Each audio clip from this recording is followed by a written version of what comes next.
long before the reign of Tyrannosaurus rex, long before its thunderous roar shook the late Cretaceous, another apex predator ruled the shadows. This was the early Cretaceous, 125 million years ago, a world teeming with giants, a world before the great tyrants. And, in this world, one hunter stood supreme. Its name was Utahraptor ostrommaysorus, the largest dromaeosaur, the largest raptor ever discovered. Imagine a predator standing nearly 9 feet tall at the hip, stretching over 20 feet from snout to tail, a beast cloaked in feathers, not for flight, but for insulation and display. On the second toe of each powerful foot, it brandished a 9-inch, curved sickle claw, a weapon not for slashing, but for pinning, for gripping its prey in a deathlock, while its powerful jaws went to work. Utahraptor was a killer built for devastating, close-quarters combat. But even for such a formidable predator, today's hunt is a monumental challenge. Across the lush, fern-covered floodplains of ancient Utah, a herd of giants is grazing. This is Iguanodon bernissartensis, one of the most widespread and successful herbivores of its time. These are not helpless plant-eaters. A fully grown Iguanodon could weigh nearly 4 tons, rivaling a modern elephant. They were built for defense, powerful and robust, and they carried a secret weapon, a feature unique and deadly. On each hand, where a thumb would be, protruded a sharp, conical spike of bone. A dagger perfectly positioned to stab, to gouge, to puncture the throat or soft underbelly of any predator foolish enough to get too close. This is not a hunt for the weak. This is a clash of titans. To survive in this world, a predator needed more than size and strength. It needed intelligence. Fossil evidence and comparisons with modern predators, like wolves or birds of prey, suggest that raptors were strategic hunters. They relied on cunning, coordination, and the element of surprise. The ambush was their greatest ally. A Utahraptor wouldn't simply charge into a herd, it would watch. Its binocular vision, with eyes facing forward, gave it excellent depth perception, crucial for timing the perfect strike. Its brain, large for its body size, was a complex machine for processing sensory information and planning an attack. The sickle claw, that iconic weapon, was a masterpiece of evolution. Its primary function was likely to pin prey to the ground. This raptor prey restraint model suggests a brutal, intimate kill. Once pinned, the Utahraptor would be free to use its teeth-filled snout to tear into its helpless victim. But to get to that point, especially with an animal as massive and well-defended as an Iguanodon, requires immense patience and precision. The hunter waits, a feathered spectre in the undergrowth.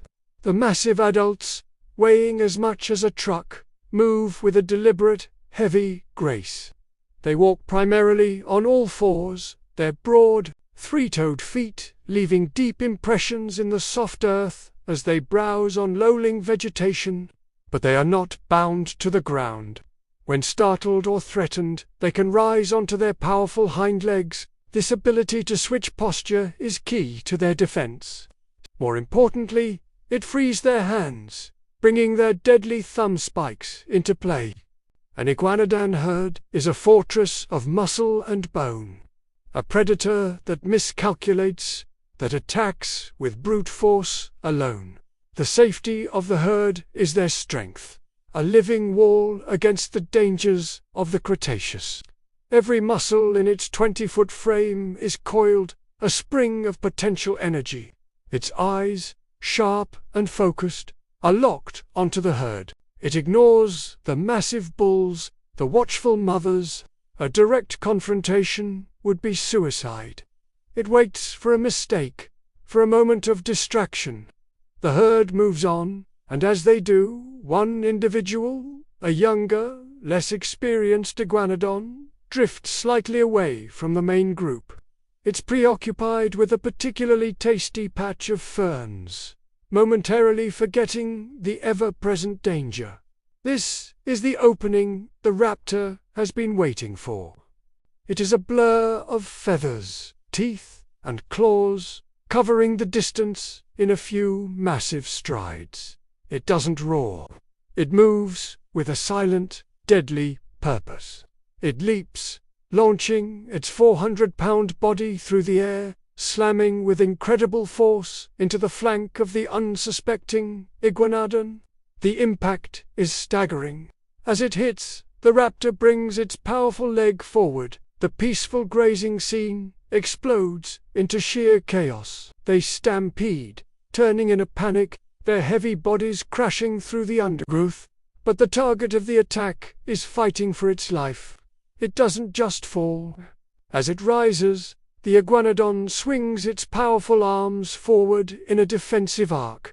The sharp bone tears through feathers and skin, slicing into the thick muscle beneath. The Utahraptor recoils with a hiss, disengaging its claw and leaping back to avoid being crushed.